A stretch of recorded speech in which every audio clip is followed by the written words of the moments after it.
It's an Archaeodeath interview with Professor Howard Williams and his guest. Well, here we are, Archaeodeathlings, for my first ever interview, or will it be a conversation with no other than Brian Costello, or should I say Dr. Brian Costello? I think I should, shouldn't I? Yes, congratulations. Hello, Brian, and congratulations on being a new doctor of archaeology. Hello, Howard. Thank you, and thank you for having me. It's it's finally official. So, long haul, but it's in the books now. PhDs are never short hauls, and you did admirably well in the Viva. I should say Brian is unfortunate enough to be one of my recently finished doctoral researchers here at the University of Chester, and has his PhD. And we'll come on to talk about the PhD in a little while. But I've never interviewed anyone on Archaeodeath. Only 4.5-5 months ago, I hadn't done a YouTube channel, and now I'm trying to, it's all new territory. So what could go wrong? Well, I think the first point of call, before we get down to any serious discussion of mortuary archaeology, is to raise a glass, in my case, a glass claw, to congratulate Brian on the most, the most phenomenal, hardworking, thing one can do in research. You can do books afterwards, you can do projects afterwards, but the PhD, it's the gold standard.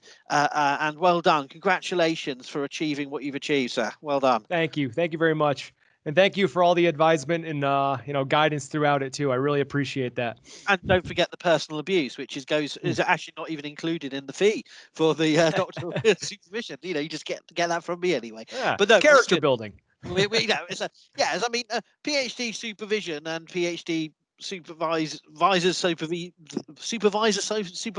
what are you called? What are you anyway?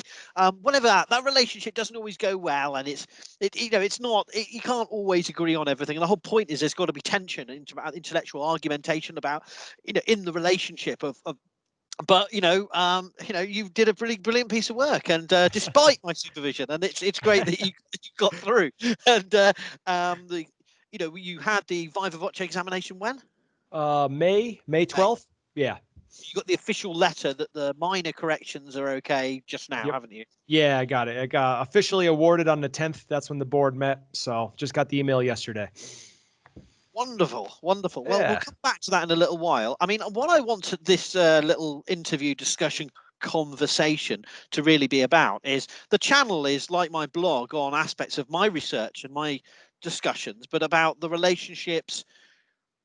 I'm setting up the collaborations and the projects, and I want it to increasingly through the YouTube channel be less about me and more about other people's research. And it's about taking it in stages as I get the confidence and the sense of what this channel can do. So really, you're gonna be the trendsetter, the guinea pig, the guinea trend pig setter, or whatever. For how this goes, and I wanted to just give you an opportunity to talk about how you got into archaeology, then how did the PhD happen, and then what's going on subsequent to that. So I mean, can you kick off with a bit of a background to who you are and how you got into archaeology?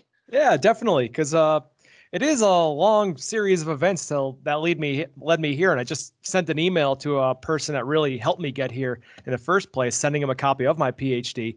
But of course, I'm from Massachusetts. I did my undergraduate in Western New England University. I majored in history and education. I was a teacher first, but during my history undergraduate, I really focused on medieval architecture. And my advisor and lecturer there, Professor Theodore South, who's just recently retired, he was an art historian and had a lot of archaeology undergraduate. He actually did his master's with Christopher Skull in archaeology. So actually meeting Christopher Skull when he came to Chester, I'm like, wait, Ted South? He's like, yes, I do. Because Theodore South is the one that my first time ever coming to the UK was with him on a summer course, and really got me interested in seeing actual, archaeological material, which I wasn't able to see in Massachusetts.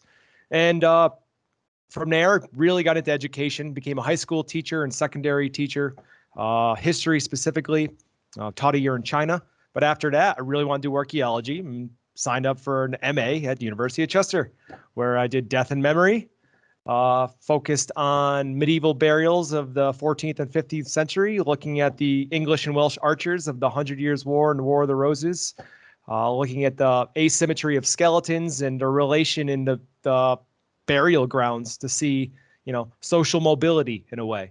And it was really interesting. I picked up a lot of skills that I realized that other universities weren't offering. Mortuary interpretation is something that is still progressing, and there's a lot of time periods that lack it in a way. And then from there, I took a year off work to save some money, and I said, I got to do a PhD. I was digging in Italy and talking to the doctor there, Dr. Luca Nerati, about the reuse of objects. And I was looking at Lombardic graves. I'm like, this has a lot to do, a lot of similarities with early medieval burials in England. So from there, I wrote up a proposal.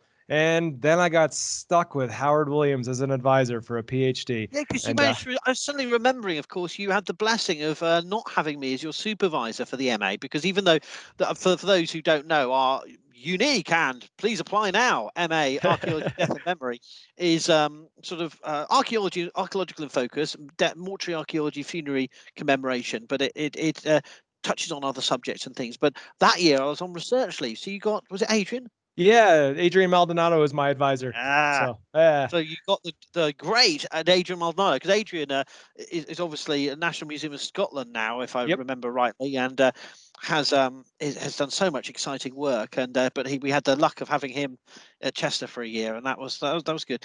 So yeah, in one way, I knew your work quite well, but another level, coming back to do the PhD to Chester for a second time, you were in a new status, a new role, a new quantity, so it was good. Yeah. I do remember it was the first time I presented my master's work. It was at the University of Chester's sort of postgraduate conference. And the one critique you gave me is that I did not use a pun for the title of my paper. And for the archery based, you're like, you had so many chances. You could have done it all strung out. You could have done anything. And I really dropped the ball on that. You can't, I mean, again, for anyone watching, and presuming that anyone might at some point actually watch these videos, one of the few enduring and tenacious piece of advice I've ever given anyone is get your puns sorted before anything else. Because I know a certain prehistoric professor who did admit to me once that he thought of the pun and then thought, I have to write a paper on rock art, weapons represented in rock art, to use the pun. So his puns drove his research, and I would never say that I went down the same route, but I have come close to say, I think it's very important, to have. It's not that important, but it's a bit of fun, and it keeps us sane. Or exactly. Well, when I pick up that research sometime in the future, I will make sure I get a pun in the name, because there is a lot. I have a category list now of titles only. So it's important. I've still got cremation puns that I haven't used, and that's after 20 years since my PhD. I think I'm on the slow burn of using the puns. The slow burn for. I was gonna say, aren't you a bit burnt out on the cremation puns now? It's like, come on. You have to smoke them out, They hide away, Anyway, no, but yes, there's you have to earn your keep, that. Just a bit, yeah. Well, yeah, that's how I ended up here, from going from history to teaching to, digging in southern Tuscany, and then bam. I mean, two things just to pick up on there. You say teaching as if it's a common route to then jump from teaching into an archaeology research degree. It's actually not, is it? It's quite a huge, and sorry.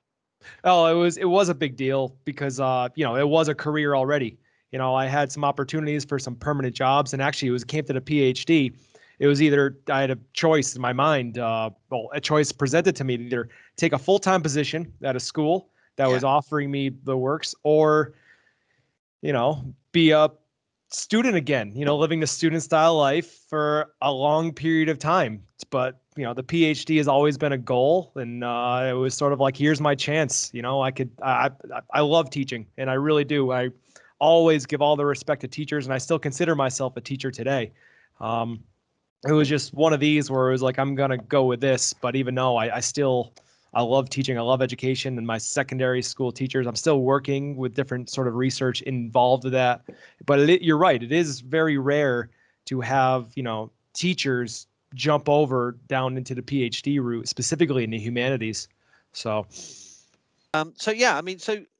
can you tell us a little bit more about the PhD then, Brian? What was it all about? You said you wanted to do a PhD, but you were digging Lombardic graves and looking at funerary archaeology. So Yeah.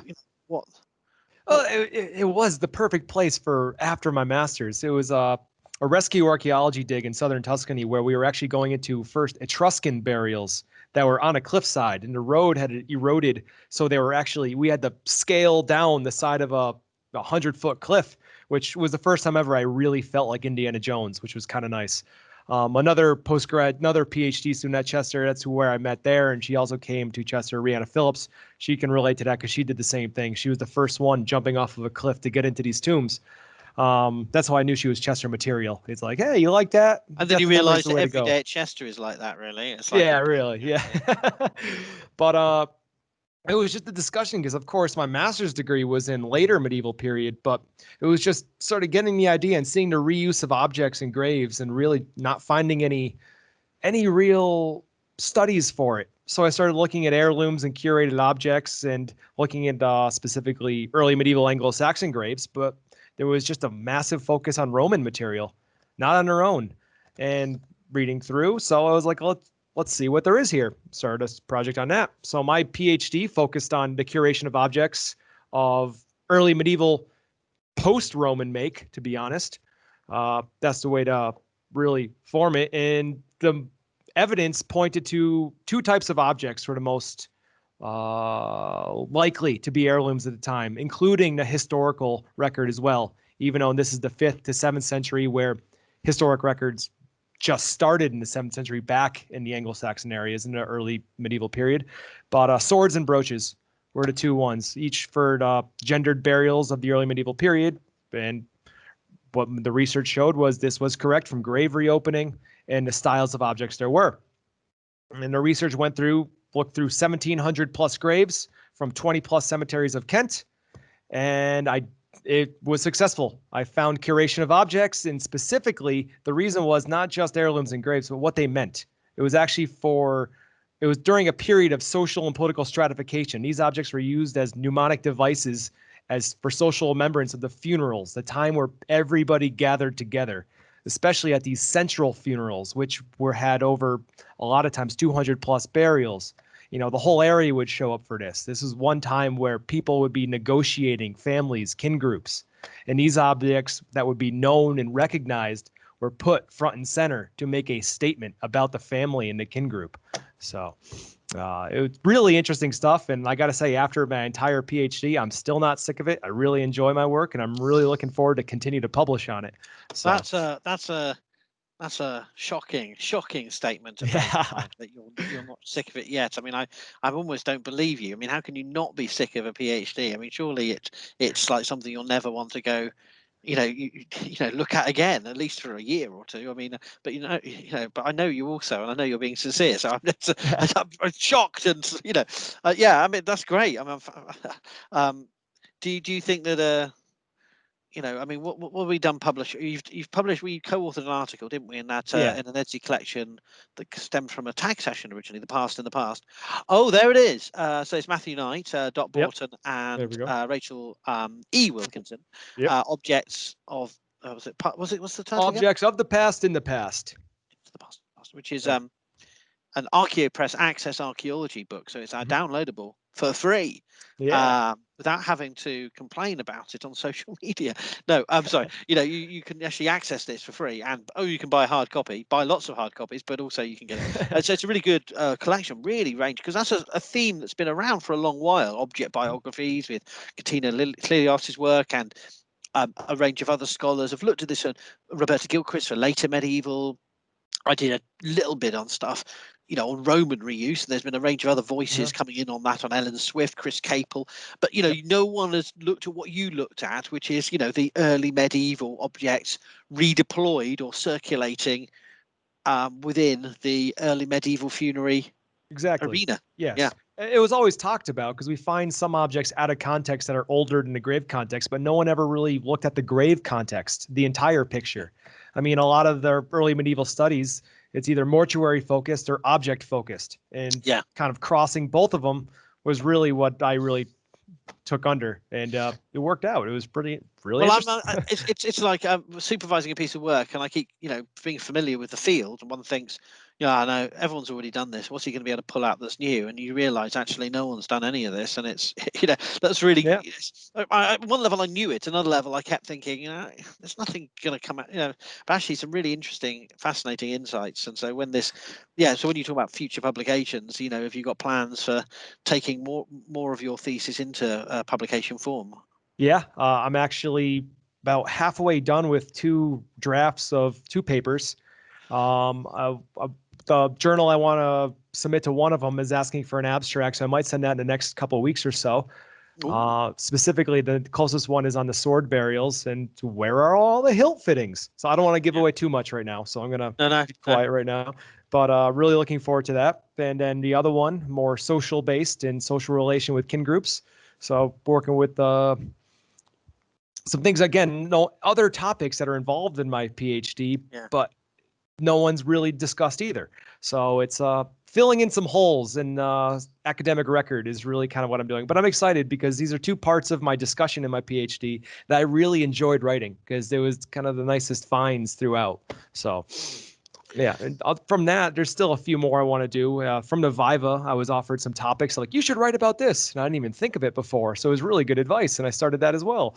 You had a really good, the best of external examiners. We won't mention names, so I don't know why we can't really, but let's just say someone who was willing to actually not only tackle and critique your work, but also suggest practical ways forward for in terms of theory, method, and venue, which is fantastic, which doesn't always happen.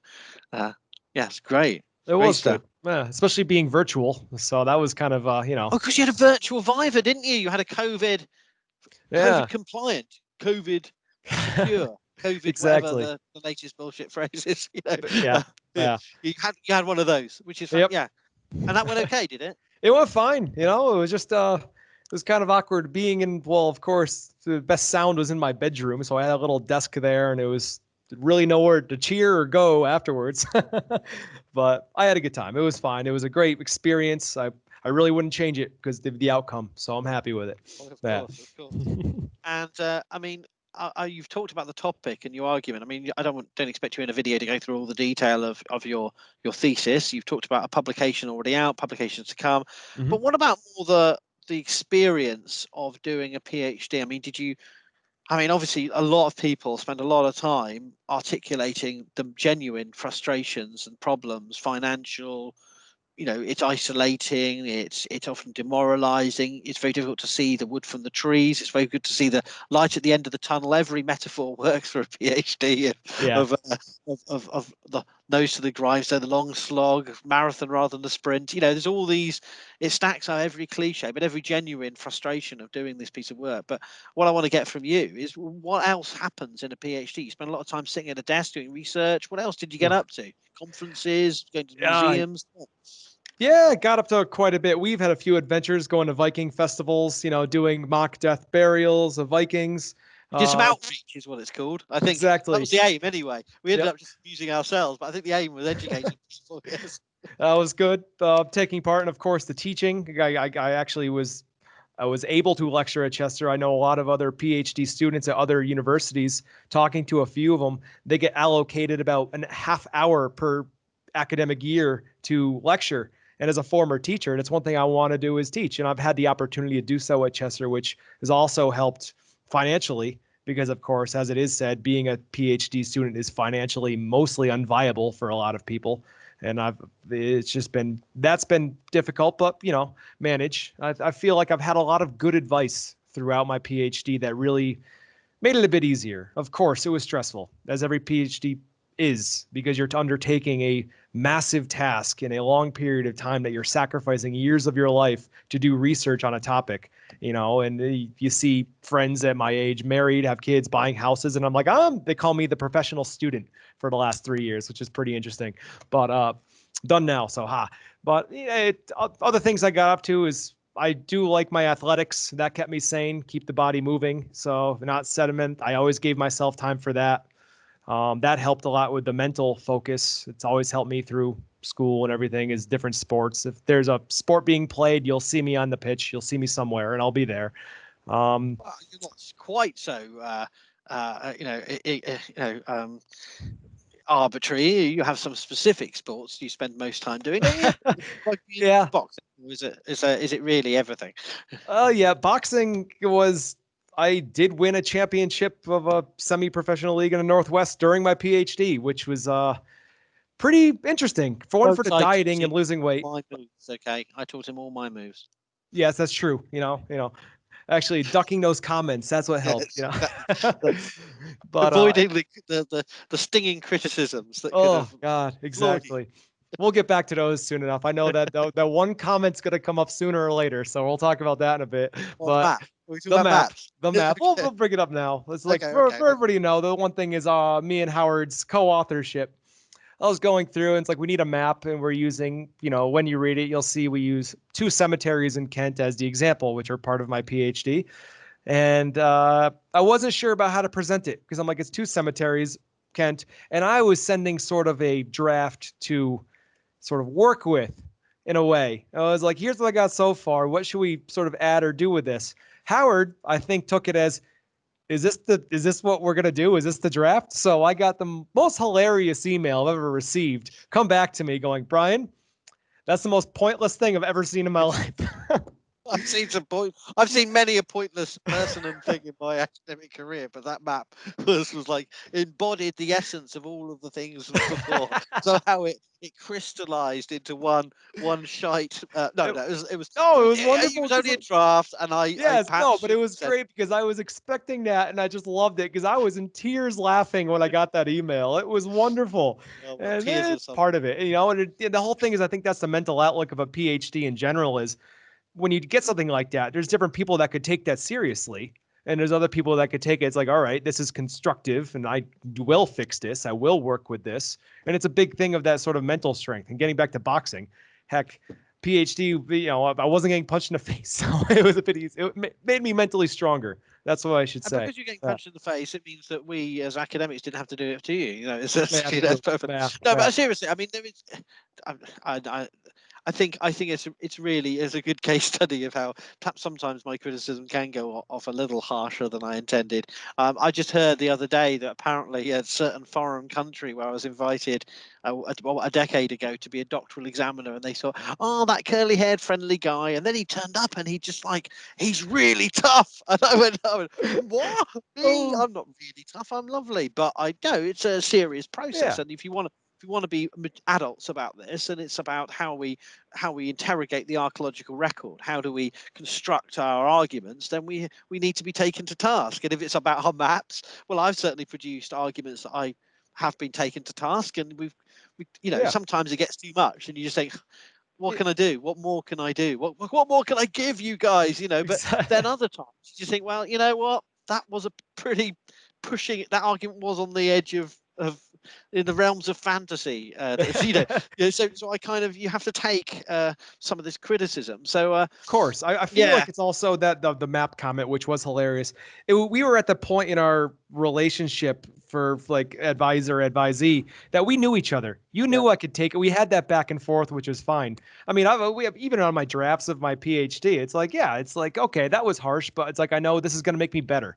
That's the best thing about it, is if you're calling out things that are wrong or are even fantasy, then it's like, well, what's better now, to take that criticism straight on head here or during the Viva when I have to answer it and it'll blindside me? That's how I always saw it, is every piece of criticism is going to make me a stronger academic. The thing is that I'm not in the UK system. For people who don't know it, I, as a supervisor, I'm not the person evaluating your work. Mm-hmm. I mean, in fact, the whole point is there's some other systems, the word of the supervisor, the authority of the supervisor blurs in. It's almost like a Janus figure where they're one level they're supporting the student, giving them advice. Next minute they're judging the final document, and the supervisor is part of that decision. And I think US colleagues can correct me, but the US system is that way inclined, and that the committee for the PhD are the people who are guiding them during the journey, and then actually judging the destination they got to, which for me is actually something rather odd about that. Yeah. But in the UK system, you know, I'm not the person who's going to be judging this, and I may have a view, and the view may be something you take to heart and you need to work on. But sometimes you know that those might not be the issues that the examiners are find themselves obsessed with or particularly focused on. Yeah. So it's a Yeah. which is a blessing and a curse, is my point, I suppose. Yeah. It's a Yeah. difficult relationship and a difficult issue. Yeah, but we all survived. No one Yeah, it's died, true. and It's you, good. because you're boxing, you were. And no one saw this in action, but you were there as my sort of backup conference bouncer to if anyone sort of raised a look bit cheeky with the questions, nothing would be said, but they would just disappear from the room. There'd be I have a question, Professor Wood, and it's like, oh look, he seems to not be able to speak anymore. Oh dear.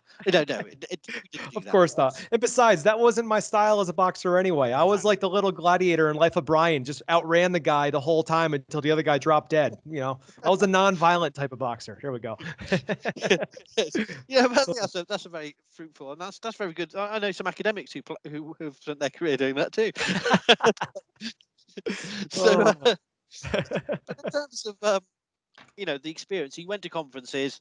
We had some mad outreach activities involving Vikings. You almost did your best to try and ruin my TV fame at Repton on the top of the church tower. Where I was with a film crew filming for Britain's Viking Graveyard, and Brian kindly came along for the whole day, sort of road trip, but also because he hadn't seen Repton with its wonderful Anglo-Saxon crypt.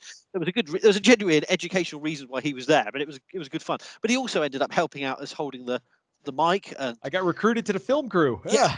But he also tried to subvert my concentration constantly by whispering sort of Marvel film quotes. It was both helpful and amusing, but also bloody off-putting at times. But we got through it without me slipping into Thor or Spider-Man versus Bonesaw McGraw. Bonesaw is ready. He is ready. He is. He's ready. Yep. And it was like every time he said, well, could you do that shorter? And you went 3 minutes of please. I was like, oh, God. Anyway, but it was fun. It was fun, and no one died. Which is the main thing, really. And we got to see what was it? The only cremation cemetery of the Viking period. And that was really interesting to have a walk around. Quite wonderful in the history of archaeology. It was dug by Thomas Bateman, dug in the 50s, I think it was, and then dug in the 90s again, I think, by Julian D. Richards. So we have a history of excavation, but also the only cremation cemetery we have for the Viking Age. So we went to see that. We met Kat Jarman, the famous Dr. Kat Jarman, and her team busy excavating what seems to be a new site, and they revealed for the TV program, and we got to film on the top. I had to say sort of ridiculously pompous things about the Viking Great Heathen Army, sort of like, imagine the sweep of vicious, bloodthirsty barbarians. That was it, because it wasn't just me, it was you. You were saying some quality lines that I'm holding the reflector and I'm laughing and crying, laughing that I'm falling over. And the TV guys are about to fire me and throw me off the church tower. Well, I was impressed. I was sort of impressed or influenced by the presence of Professor Mark Horton, who's obviously a well-known TV celebrity and equally, should we say, enthusiastic in his demeanour. And so I thought he got me in the mood. Bar. Yeah, he set the bar. Yes, it was. I never quite worked out why he was actually there, because I think he'd already done his filming, but he was I think he was just wanted to sort of be around, really, and sort of. Well, it was good because it was interesting to actually listening to him when we was there. We were walking around the embankment, and when he was saying it's like what Biddle drew was not correct, and he showed it was much bigger and longer than the actual publication's drawing of it. So that was actually very beneficial for me for teaching it, because of course, I covered a lot of the early medieval Britain, talked about Repton quite a bit. So I learned a lot when he was there. It was kind of nice to have him there for that reason. So and you've done your fair share of conferences, haven't you, during your PhD? Yes. What would we think? Tag 3 times now? Yeah, because Chester once, Cardiff, Southampton was my first. And it always falls on my birthday. That's what always remember. They do that on purpose, I think, yeah. Yeah, exactly. You helped me celebrate my birthday the day before my first ever PhD conference presentation. Oh, yeah, that went rather late, if I recall, I think. Yeah. But then, was that the Southampton one? Yep, that was Southampton. The University of Southampton, for those that know, and I don't want to malign it, it's a wonderful academic institution, but somehow Southampton doesn't seem to have, even though it's been there for 20, 30 years, like my hometown of Reading, the buses don't seem to work that connect the university after a certain time. We end up walking like what seemed like half of England to get to our accommodation. It's ridiculous in a rather drunken state. But anyway, it's always it was good. It was a good time. And then, TAG at Chester, we helped put that together. That was towards the end of my PhD, so that was kind of nice to present. Of the organization. Yep. EMAS once or twice. Yeah, once. Went to Glasgow, but I presented in Dublin. That was nice. Early medieval student symposium. So that was the more PhD focused, and I learned a lot from that. I got to see the other sort of almost like the graduating class of PhD students in the early medieval period of Britain come together. It was kind of nice. So I've met a lot of colleagues now. They're all finishing at the same time or around. So it's kind of nice to see that. And then, and recently EAA. That was the most recent. So another COVID compliant digital conference, which was heartbreaking because I really wanted to go to Budapest. I was looking forward to that. You would want to go to Central Europe. No, much safer to stay in your own room. No, I know what you mean. It's very frustrating. Very frustrating indeed. But board other projects. Where are you going with all this then? What's your ideas? I mean, post PhD, it's a bit of a wilderness, I know, and there's nothing we really do about that. I hate it to see people who've done so much work, and we know there's very few jobs. We know that there's very little certainty. It doesn't help that there's a pandemic on. Yeah. But positively, what is there? What can you say? Positively, I think it gets back to that mental strength of just like, if I keep trying at it, then something will come up no matter what. Just put the effort in. I'm applying everywhere for postdoctoral research, whatever comes up. Of course, starting to come up with my own ideas. Publications are coming out as well. In the meantime, just keep lecturing at Chester, which I'm doing, and keep writing, keep working until something comes. So. I got some fishing lines out and might get a bite or two, so we'll see. You're not just a Dr. Death with a funerary archaeology PhD. You're a Dr. Beer and a Dr. Education. My point is, you've got other. You're not just saying I've done a PhD in this. This is what I want to continue to do. You've got ideas for that, but you've got to tell us something more about that. Well, the EAA conference, the European Association of Archaeologists, I just presented a paper on education of the medieval period, education of archaeology, and how does the public get it specifically in schools. And as a former teacher, it is called to me because it's something I have a passion in as being a former teacher.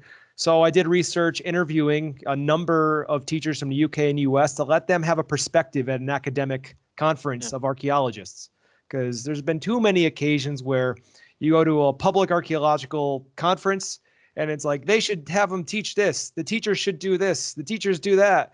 Yet none of them have ever been a teacher in a classroom before. None of them know what it's like to go through the government paperwork, the constant testing, the different protocols that schools or governments are putting into place. It's unbelievable. That's one reason why I'm happy to be a PhD and listening to these teachers and what they have to go through now, let alone the pandemic. It's very difficult. Yeah.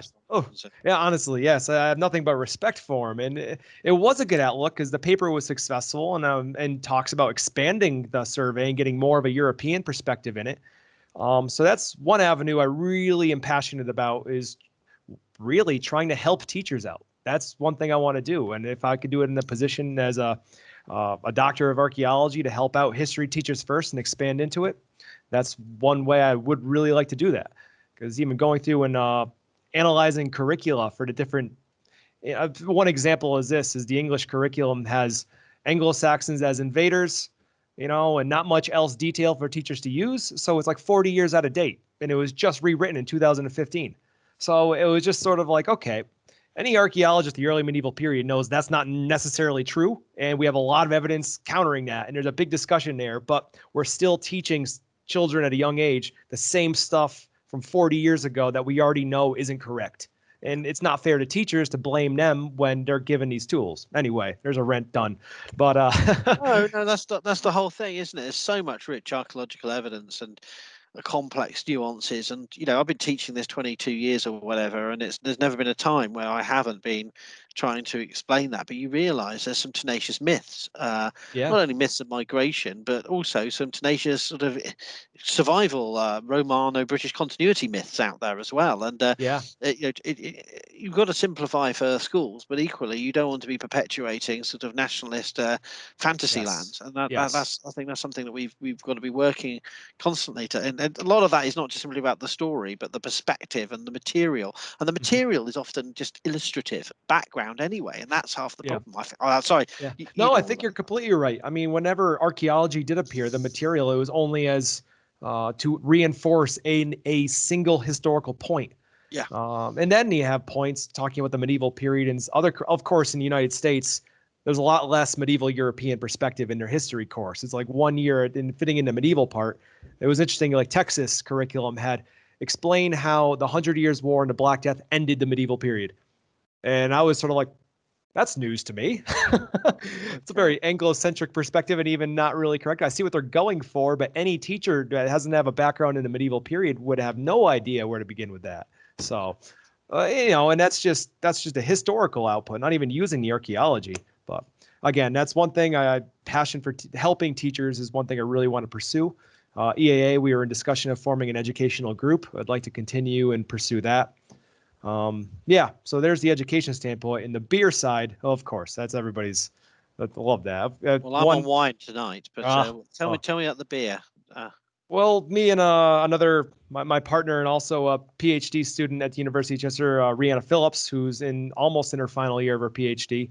When we hosted TAG at Chester, we were both presenting our research. But since we're a smaller school to host TAG compared to many others that are like the University of Cardiff, which is much bigger, we're already homebrewing. We are very passionate about that, doing it ourselves, the real way, from scratch. And we're like, well, how did the medieval people do it in the high Middle Ages? And started doing research. And it's like, do you want to try? So we did an experimental archaeological research into how to brew beer the medieval way. And it was learned. Well, I learned so much about brewing and actually about the medieval period that I never knew before, and actually about beer in general. So it was a big hit. Took 5 attempts. The whole thing was like testing experimental approaches. So we did 5 attempts. The first 3 tasted like feet.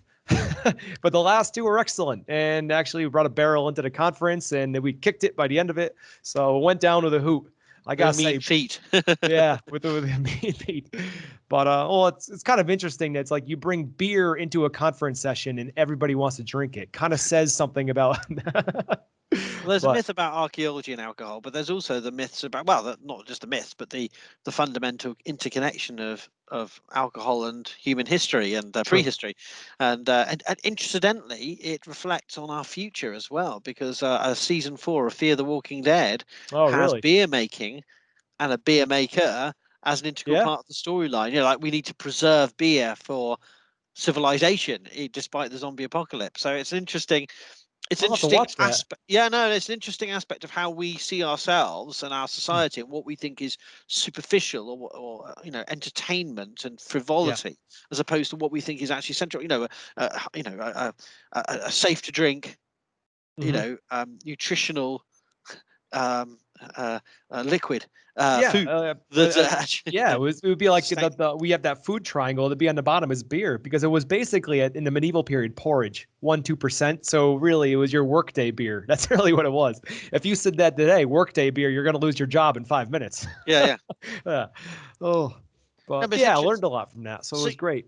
I mean, it sounds like you've got. I mean, obviously it goes without saying, I wish you all the best for the future. I don't say that as if you're disappearing somewhere, because I believe you're still in Chester for at least a moment, aren't you? But farewell. No, but seriously, I mean, obviously I wish you all the best for the future. But as a supervisor of a PhD candidate, doctoral researcher, whatever the term is we like to use, it's a mixed feelings about the whole thing with all of you, because I'm sort of supporting you through a process which I know may not necessarily lead to anything concrete in terms of career. And humanities, but there's nothing about just archaeology, folks. I'm not trying to put down archaeology. This is a humanities, well, actually many subjects.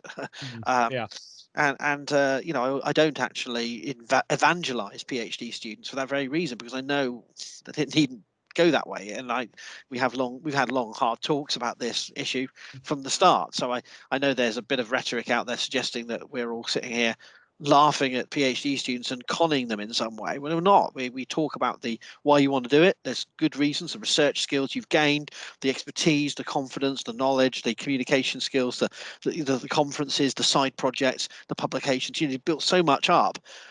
But it still doesn't translate necessarily. But you've put yourself in a great position with all the things you've been doing, the multiple strands and the skills you've developed. And I wish you all the best, and I hope it does go well. And I hope we stay in touch. But but I say that knowing you're not going anywhere literally now. This is just for the YouTube context. Of course. But is there anything further you any advice you have for potential PhD students, or like apart from don't do it? I mean, are there any sort of thoughts that you think anyone watching this sort of mortuary archaeology YouTube video would like to know? Or I feel like if you're thinking about doing a PhD and knowing the field at play with jobs, the scarcity of them, it's really one, you got to be very strong with your mental health. Because I thought I was strong with mental health, and I've had my very serious ups and downs throughout, just because of nothing in particular, just the stress of it, knowing that there might not be anything at the end, but still diving down every day for many years to continue doing it, and sometimes of course you have those things like, is this actually going to work? But no, it's like, really, you got to come prepared. I feel like, and I prepared halfway through and really learned on the job. But also it's just surround yourself with the right people. That's what, do your research to find out where you're going to go, who you're going to be around, be with, be taught by. And it helps a lot, because I've had a lot of people. I wouldn't be able to succeed in this without the people around me. That was really the key thing. That I had some severely good advice from a lot of people, great friends that helped take care of me. So that was a key thing, is I had a support net that was very beneficial. And I know a lot of other PhD students aren't as lucky as I was to have that. And I feel for them, because it is a very tough thing to do. I don't want to demean it at all. I would be lying if I said, oh yeah, it was no problem, even if I'm smiling ear to ear. I'm only smiling ear to ear because I'm done. Yeah, you're a happy guy, mate. Yeah. Yeah. But it is a passion. That's the key thing. It was a passion of mine from the beginning, and I set out to do it. I said I was going to finish it, and I feel happier that I said I was going to do this, and I did it after over years and years of the undergraduate to my PhD all the way through. Said this was going to be the thing. There was holes. I took years off. I went and taught. I got jobs to pay for it, in and out. But the one thing I always tell people today is school's always there. It doesn't have to be immediate. And actually, for my personal maturity, taking those years off and working in the real world were the most beneficial. So that was because I would not be ready for this if I went undergraduate, master's, PhD. I was not mature enough, put it that way. Yeah.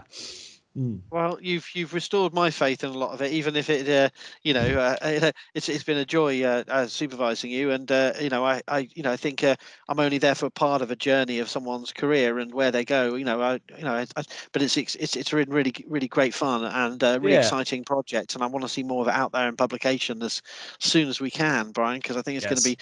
There's been some really good work done on biographies of objects, swords, brooches, burial archaeology in the early Middle Ages. But I think you've got a really interesting sort of way through all those different themes, and it's really fun. So really interesting, really engaging stuff. So we hope this video makes people more aware of what you've been doing, and hopefully they get in touch and learn more about your work. And that'd be great.